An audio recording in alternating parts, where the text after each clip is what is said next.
Eesti vanarahva laulude ja lauluviiside korjamise reisikirjeldus. Ambla kihelkond. 1910, 20–29 juuli. Jüri Välbe üles kirjutatud. 29 juuli. Neljapäev. Rõõmsa tuju ja hooletu meelega ronisime täna hommikul voodist välja. Sõime keskhommikut. Läksime välja jalutama ja pöörasime tuttavast peretse sisse, kus ennast muusikaga natuke lõbustasime. Tagasi tulles võtsime oma korjanduse kasutamise alla. Rõõmsa meelega vaatasime nüüd tagasi reisiraskuste, mõnikord halva vastuvõtmise, hääde juhtumiste ja lahkete aitamiste peale. Me olime rõõmsad. Nii kui ema on rõõmus peale lapse ilma toomise. Vana võrdlus, kuid hea siitki. Veel olid värsked meie meeles kõik tüliked ja tülitavad reisiraskused, aga meil oli täis õigus rõõmus olla, sest et meie ka midagi elule olime toonud edenemiseks. Korjanduse paberid seisid meie silme ees ja tuletasid meile meelde, et meie oma olematusest olemisele kutsutud sünnitusele puhtaks peseks. Talle valged mähkmed ümber mähiks ja teda hälli paneks, kus ta mitmest tarkusest toidetud viimaks vägeva olevusena ilmasse ilmuks. Ümberkirjutamise üle nõu pidades hakkasime meie viimast korjamise juhatuse kirja üle vaatama, sest et seal ka ümberkirjutamise kohta mõned märkused on. Ma polnud seda uuesti ümber töötanud. Juhatuse lehte veel näinud. Mitmedki juhatused on nüüd seal väga asjakohased. Kes esimest korda korjanduse põllul tööl on väga tähtsad. Mitmesuguseid mõtteid äratas minu meeles passivõti, kus peenemaid heliredeli astmeid sunnitakse üles märkima, kui dies või bemoll seda võivad tähendada. Korjajale, kes meie uuema aja eurooplasele Bachi poolt teistest kõrgemale tõstetud, tooniredeli varal kõik oma muusikalise hariduse on saanud, teeb see küll palju raskust, kuid võimata see küll ei ole. Mozart võid oma kõrvaga 4 tervest toanist ära tunda. Meie tooniredelis on oktavis ainult 12 pooltooni. Kuna araablased oktavi 17 jakku jaotavad ja indialased koguni 22, on siis meie rahvalaulus veel niisuguseid väikeseid heliastmeid, mis meie praeguse heliastmete vähem mõeduga, poole tooniga võimatu on ära mõeta? Võib-olla.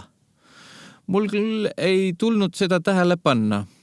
Kui rahva laulmisega, laulu ettekandmisega rohkem ennast tutvustada, siis on küll raske arvata, et niisugused nähtused meie rahvalaulus on. Väga harva on lihtrahva hulgas niisuguseid isikuid, kelle kõrguse kohta peenikud tundmus oleks. Enamasti on kõik lauljad heliastmete suuruse vastu kaunis hooletud, sest et rahva laulu suurem mõju tema kõrvades ja rütmuses peitub.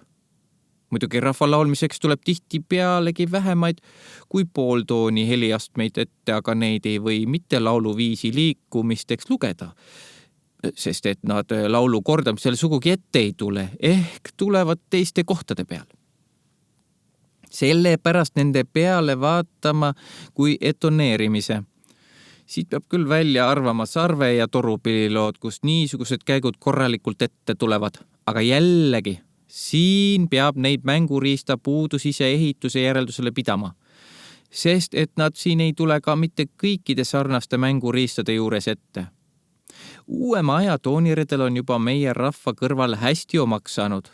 Halvasti trehvab nende kreeka heliredelite sarnaseid toonide kokkuseadeid, kuid nende juures mõõduks võib küll pooletooline aste olla. Ja kui ka leidubki vähemaid kui pooltooni heliastmeid, niisugune väärtus on siis neil meie muusika korjanduses? Ma arvan, et ainult ajalooline seegi tähtsus on muidugi küllaltki selleks põhjuseks, et niisuguseid nähtusi meie rahvalauses üles märkida. Võivad need astmed helitööde ümbertöötamise juures kasulikud olla? Vist mitte.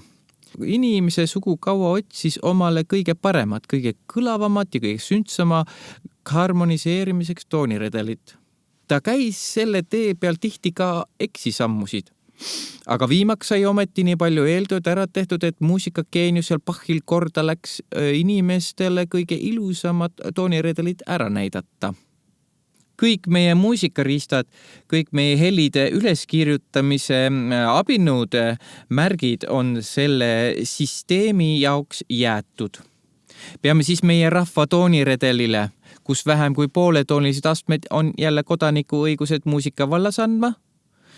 See oleks vist küll samm tagasi, aga meie muusika modernistid ja dekadendid vist küll hakkaks niisuguseid nähtusest kahe käega kinni, et meie muusikasse midagi iseäralikku luua.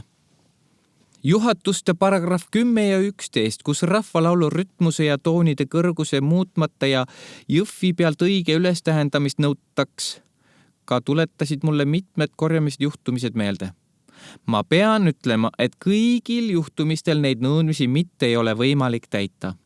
Iseenesest on need nõudmised küll täiesti head ja tähelepanemist väärt, sest selleks on palju põhjuseid. Kui meie rahvalaul alati ühesuguse rütmuse ja viisi liikumise poolest oleks, siis oleks nende punktide nõudmised iga kord tarvis olnud silmas pidada. Aga see ongi, et rahvalaul ei ole iga kord midagi muutumata, alati üks ja seesama, ühe ja selle sama näoga. Oleks rahva viisid alati muutmata kujuga olema, siis rahvas oleks muidugi seda tähele pannud ja viiside muutmisi põlganud ja iga võrsunud viisi kalliks pidanud. Lähedam kokkupuutumine rahvaga laseb mõtelda, et tihti peale lauliku lauluviisi mõnikord sõnade, mõnikord ka rütmuse vastu hoolimata on. Tihti ütlevad lauljad, kui laulusõnad on üles kirjutatud ja neilt hakkad viisi pärima, eks te pange viis nii, kuidas ise tahate. Teiseks tuleb tihti ette, et laulja lauluviisi laulmise ajaks teiseks muudab. Iseäranis, kui tal laulmise aeg mõni takistus ette tuleb, köhatus, nina nuuskamine ehk sõnade meelde tuletamine. Teistel kordadel muudab aga laulja lauluviisid ühte lugu, nii et mõne pika laulu jooksul võib 10 viisi üles kirjutada, mida herra penna olla ka teinudki mu seltsimehe ütlemise järele. Üles kirjutamine on niisuguse korral väga raske ja hakkajale korjajale teeb palju meelepaha. Mõnikord see viisi muutumine ulatab täiesti improvisatsiooni. Jõhvi pealt üles kirjutamine on niisugusel korral täiesti võimata. Siin on võimalik ainult üleüldiselt need käigud üles tähendada, mis improviseerimisel rohkem ette tulevad. Improvisatsiooni karakteri äraõppimiseks on aga neid üles tähendasi küllalt.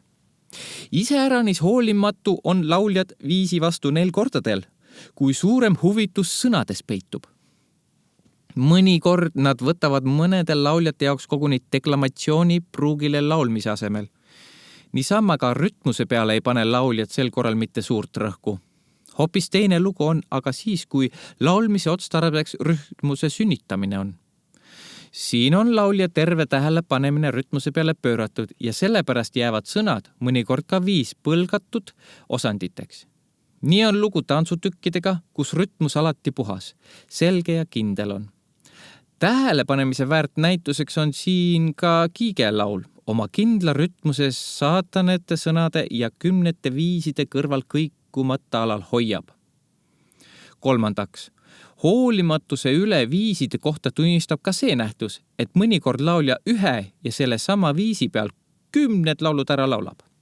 Muidugi ei püüa laulja sarnasel korral viisid oma meeleolu välja hingata ja viisiga teiste südametesse mõjuda, vaid ta teeb seda mõnust ja tunderikka laulu sõnade välja ütlemise läbi.